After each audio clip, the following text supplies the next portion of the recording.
அண்ணி என்ன ஆசீர்வாதம் பண்ணுங்க நீ. என்ன நீ வாயில பாக்கு போட்டிருக்கீங்களா? போய் துப்பிட்டு வந்து என்ன ஆசீர்வாதம் பண்ணுங்க நீ.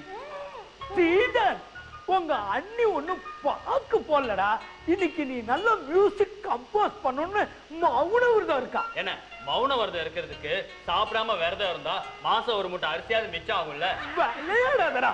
நீ மியூசிக் கம்போஸ் பண்றத கேட்டுட்டு எல்லா ப்ரொடியூசரும் சான்ஸே இல்லைன்னு சொல்லணும். என்ன சான்ஸ் இல்லன்னு கஷ்டப்பட்டு அலைஞ்சு திரிஞ்சு சான்ஸை வாங்கியிருக்கேன். இன்னைக்கு போய் ப்ரொடியூசருங்க சான்ஸே இல்லைன்னு சொல்லுவாங்கன்னு சொல்றியே, முதல்ல வாயை கழுவுன. அது இல்லடா, நீ நல்ல மியூசிக் போடுறத கேட்டுட்டு சூப்பர் சான்ஸே இல்லைன்னு சொல்லணும்னு சொல்ல வந்த. நீ எதுவுமே சொல்ல வேணாம், கொஞ்சம் வாயை மூட்டு சும்மா இரு. சித்தப்பா சித்தப்பா, என்ன சீனு குட்டி? நீ பெரிய மியூசிக் டைரக்டர்னா நான் மொட்டை வச்சு காது குத்துறேன்னு சாமி கிட்ட வேண்டிட்டேன். யார்கிட்ட காது குத்துற? கோயில்ல இருக்க ஆச்சாரி கிட்ட.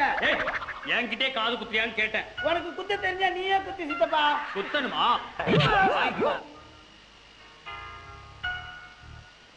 ஏயா சின்ன வயசுல நாட்டத்துக்கு தானே இப்படி உட்காந்துருக்க, இப்போ ஆட்டத்தை நிறுத்தாம ஆடிட்டே இருக்க. மரியாதையா ஆடாம ஆசீர்வாதம் பண்ணு, கைய நசுக்கிறாத. எனக்கு ஒரு ஆசைதான். நான் சாகிறதுக்கு முன்னாடி உன் பாட்டை கேட்டுதான் சாகுனண்டா. யோ, என் பாட்டை கேட்டுதான் சாகணும்னு சொல்றியே, என் பாட்டை கேட்டு நீ செத்து போனா ஊருக்குள்ள நான் அவ்வளவு கேவலமா பாடுறேன்னு நினைக்க மாட்டாங்க. ஏன் கம்போசிங் போகும்போது இப்படி அபசகுணமாவே பேசுறீங்க? சும்மா இருக்கியா?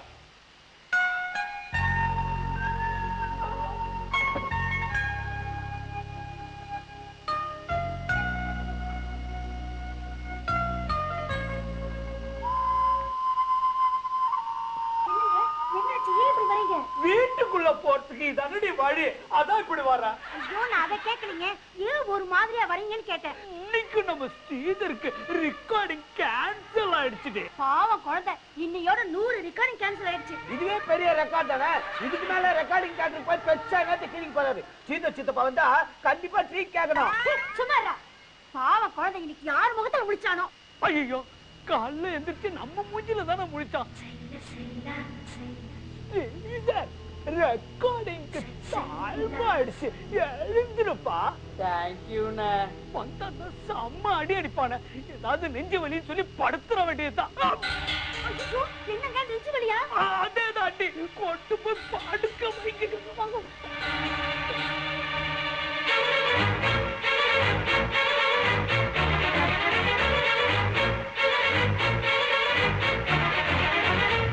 அண்ணே அண்ணி, எனக்கு ரெக்கார்டிங் கேன்சல் ஆனதுக்கு நீங்கெல்லாம் ஏன் இப்படி வருத்தப்படுறீங்க? கவலைப்படாதீங்க, அடுத்த வாட்டி பாத்துக்கலாம். அண்ணி, அன்னைக்கு எனக்கு ஒரு நெய் ரோஸ் சுட்டு கொடுத்தீங்கல்ல, அதே மாதிரி இன்னைக்கு சுட்டு போடுங்க அண்ணி. சுட்டு போட்ட அப்புறம் உனக்கு புத்தி வராதுடா. உனக்கு இந்த மாதிரி ஆயிடுச்சு, நாங்க எல்லாரும் கவலையோட இருக்கோம். உனக்கு இந்த நிலைமை நெய் ரோஸ் கேக்குதா? பாருடா, பாரு உங்க அண்ணன் எப்படி படுத்திருக்காரு. அண்ணே, ஏன்னா சைக்கிள் டயர்ல அடிப்பட்ட தவளை கோட்டா மாதிரி காலை இப்படி பரப்பிட்டு படுத்திருக்கீங்க, ஒழுங்கா அடக்கி படுங்க. சித்தப்பா விளையாடாதீங்க சித்தப்பா. அப்பா நெஞ்சு வலியில துடிக்கிறாரு. ஐயோ, நெஞ்சு வலியா? அண்ணே, எப்படி நெஞ்சு வலி வந்தது? அண்ணே, எப்படி நெஞ்சு வலி வந்தது? செம்பரம் பக்கம் ஏரிய வழியா வந்தது.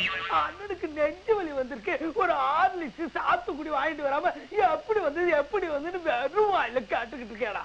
அண்ணனுக்கு நெஞ்சு வலி வந்ததால இன்னும் 3 மாசத்துக்கு வேலைக்கு போக கூடாதுன்னு டாக்டர் சொல்லிட்டாரு. அம்மா, அப்பாவால வேலைக்கு போக முடியாது. என்னம்மா, அப்பாவுக்காக நான் வேலைக்கு போறேம்மா.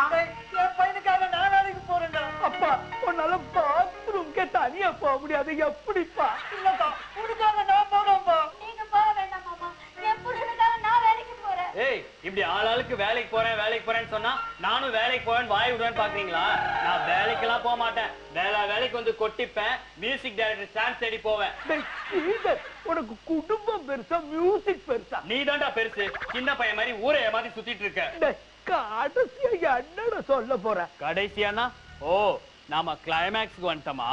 முகவரி படத்துல கிளைமேக்ஸ்ல அஜித் வேலைக்கு போவாரு. அந்த மாதிரி நான் வேலைக்கு போகணும்னு நினைச்சா வேலைக்கு ஆகாது. நாங்க இப்படி வெத்தா பேசுறதையும் வேலை மெனக்கெட்டு உட்காந்து பாக்குறீங்களே, போங்க. போய் உங்களுக்கு வேற ஏதாவது வேலை இருந்தா பாருங்க. அடுத்த வாரம் மீட் பண்ணுவோம். அது